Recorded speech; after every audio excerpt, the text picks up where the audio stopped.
Over the next few minutes I'm going to walk you through disassembling, cleaning, and retrobrighting a Coleco Atom keyboard.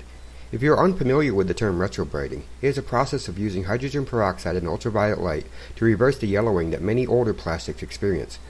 There will be a link in the description if you want to read more about this. For some reason or another, the Coleco Atom is very prone to random yellowing if it is left sitting in the sunlight for long periods of time. Here's an extreme example of a keyboard I purchased that I lovingly call Indian corn. I'm in the process of restoring this keyboard, but it is a difficult project because of the extreme yellowing of some keys and no yellowing of others. Today I will be working on a different keyboard that has a more uniform yellowing. The first step to disassembling the keyboard is to turn it over and remove the 6 screws holding the cover in place. Remove the cover and set aside. Next you will see 4 screws holding the keyboard in place. Remove these screws and rotate the keyboard to get to the wiring below. To remove the power LED, gently lift it from the holder. Then work the keyboard jack out of the case. This usually involves bending the tabs and pushing it up from the back. Some keyboards may have hot glue holding this in place. Once we remove the keyboard, we now need to remove the keys.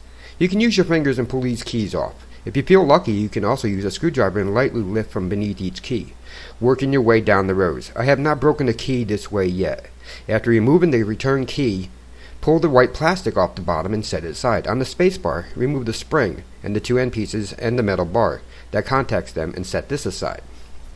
To clean the parts, I use hot water and dish soap. Most of the dirt and stains will come off using a scrub pad or, if necessary, 5000 grit wet dry automotive sandpaper. To retrobright the keys, I could use the method many use of putting the parts in hydrogen peroxide and setting them outside the sunlight. This method, in my opinion, is uncontrollable. You have shadows, clouds, etc. So to have a controlled environment, I made a cabinet that is covered in foil and contains 3 ultraviolet black lights. The foil is to reflect the light back and eliminate shadows. I also use a foil covered box and a clear plastic bowl to hold the keys closer to the lights.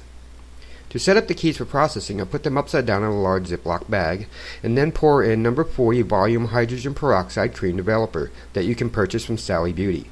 I will put a link in the description for this. The reason I use cream instead of a liquid is that the cream will stick to the keys and not run down the sides.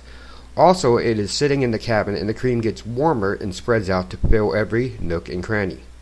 I have the keys upside down so that no air gets trapped under the key. Once I have enough cream in the bag, I seal it, turn it over, move the keys around to get them covered.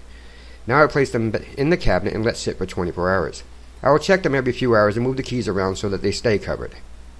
After 24 hours have passed, I remove the bag and wash all the keys thoroughly to remove all traces of the cream. You may want to use latex gloves here to protect your skin, as this stuff will burn if it is left on the skin for too long. After they are totally cleaned, I allow them to dry and then reassemble the keyboard. As you can see here, the effort is well worth it. The keyboard has been restored back to its original glory and is ready for the next 30+ years.